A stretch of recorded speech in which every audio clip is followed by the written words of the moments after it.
Assalamualaikum warahmatullahi wabarakatuh. Selamat siang, salam sejahtera untuk kita semua. Perkenalkan, saya Sarah Anissa dengan NPM F122112 akan mempresentasikan hasil kerja kelompok kami yang berjudul Analisis Penanganan Kasus Pasien. Kepada pemateri pertama dipersilakan.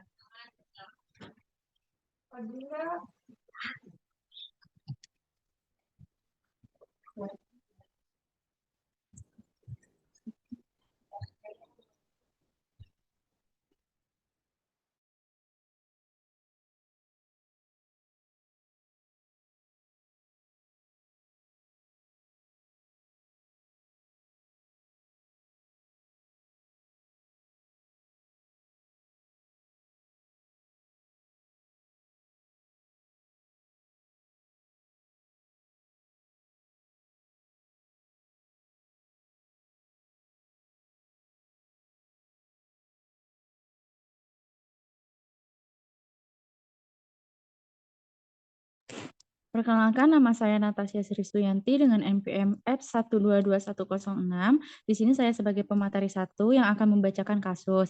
Jadi, seorang wanita berusia 35 tahun, menikah 7 tahun, belum mempunyai anak. Siklus haid teratur 28 hari, 7 hari, dan nyeri di perut bawah setiap haid. Keluhan keputihan lama dan tidak diobati, nyeri. Belum pernah periksa USG ataupun pemeriksaan lain.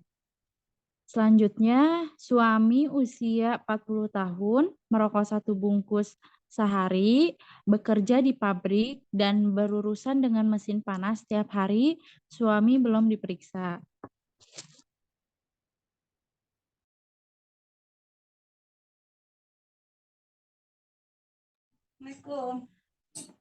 Selanjutnya, perkenalkan nama saya Mulki Lutfiani dengan NPM F122110. Di sini saya sebagai pemateri 2 yang akan membacakan mengenai anamnesa. Jadi, yang pertama, anamnesa pada ibu. Pastikan suasana privasi dan empati dengan pasien terjaga dengan baik. Saat melakukan anamnesa, karena penyakit genitalia seperti cervitis merupakan isu yang sensitif bagi pasien. Informasi yang perlu ditanyakan kepada pasien diantaranya, keluhan utama pasien, biasanya pada cervicitis pasien mengalami keluhan keputihan abnormal dan perdarahan di luar siklus haid terutama setelah berhubungan intim. Keluhan penyerta seperti nyeri saat buang air kecil, sering buang air kecil, nyeri perut bawah, nyeri saat berhubungan intim, rasa terbakar pada organ intim, gatal pada organ intim, bau menyengat pada organ intim, serta nyeri panggul dan lesi pada kulit genital. Selanjutnya, anamnesis pada suami. Informasi yang harus digali saat anamnesis pria dengan masalah infertilitas mencakup riwayat kesuburan, riwayat penyakit saat anak-anak termasuk penyakit sistemik, riwayat pembedahan dan kemoterapi, serta gaya hidup. Riwayat kesuburan pria mencakup catatan awal tentang riwayat kehamilan pada pasangan seksual saat ini maupun sebelumnya. Kesulitan yang dihadapi saat berusaha memperoleh keturunan dan pemeriksaan serta pengobatan yang pernah dijalani terkait masalah infertilitas.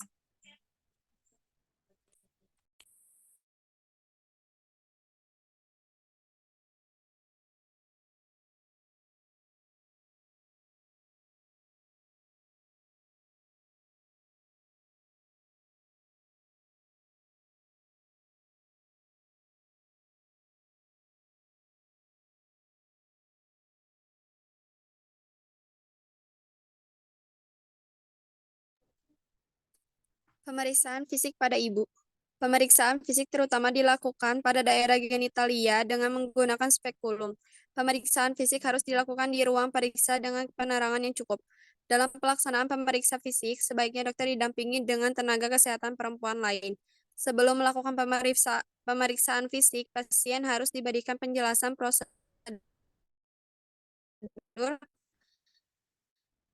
pemeriksaan dan kesediaan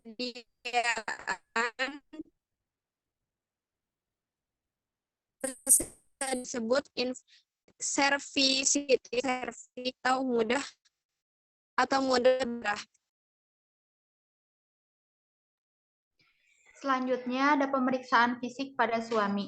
Pemeriksaan dilanjutkan dengan pemeriksaan genital. Pemeriksaan mengevaluasi palus, kurvatura penis, adanya plak, epispasdia atau hipospadia, ukuran periksa termasuk konsistensi, adanya massa, dan lokasi testis. Pemeriksaan ukuran testis bisa menggunakan Prader, Chidometer, atau kaliper.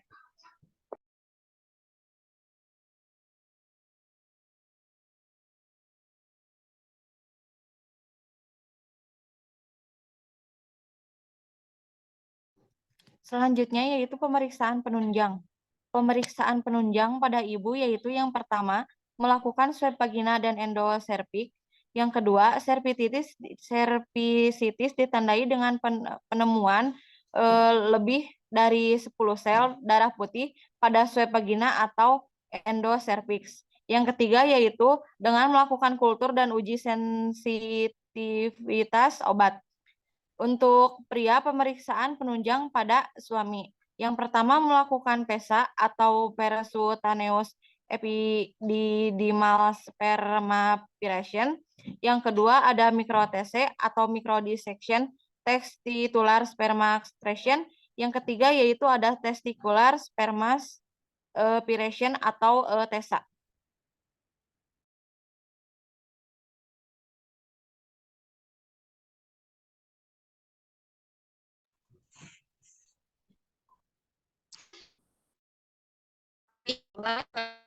Dan ibu. Obat-obatan dapat membantu masalah hormon mengolah dengan produksi sperma. Beberapa obat yang umumnya digunakan hormon chorionic, gonadotropin, dan hormon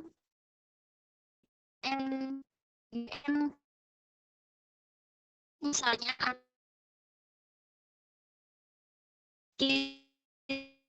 kisilin, erythromisin, oflocosin, atau ceftriaxone untuk mengatasi cervicitis akibat infeksi bakteri antivirus seperti Colivir atau Camicovir untuk mengatasi cervicitis akibat infeksi virus anti jamur seperti fluconazole atau ketanazole untuk mengatasi cervicitis akibat infeksi jamur.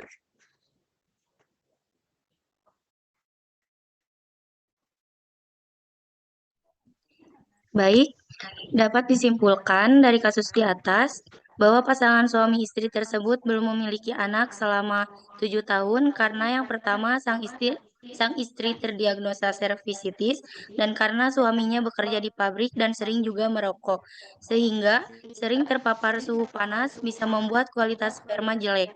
Itulah mengapa skrotum pada alat kelamin pria berada di luar. Fungsinya untuk melindungi sperma agar kualitasnya tidak rusak. Testis membutuhkan suhu yang lebih rendah dari suhu tubuh agar kualitas sperma baik. Ini sebabnya skrotum memiliki fungsi sebagai pengatur suhu yang mengatur suhu testis. Jika suhu sekitar testis panas, bisa terjadi gangguan pada produksi dan kualitas sperma. Testis bisa memproduksi sperma lagi jika suhu skrotum berada dalam level normal. Namun, ini butuh waktu beberapa bulan untuk kembali. Sekian yang dapat kelompok kami sampaikan. Kurang lebihnya mohon maaf. Wassalamualaikum warahmatullahi wabarakatuh. Waalaikumsalam warahmatullahi wabarakatuh. Warahmatullahi wabarakatuh.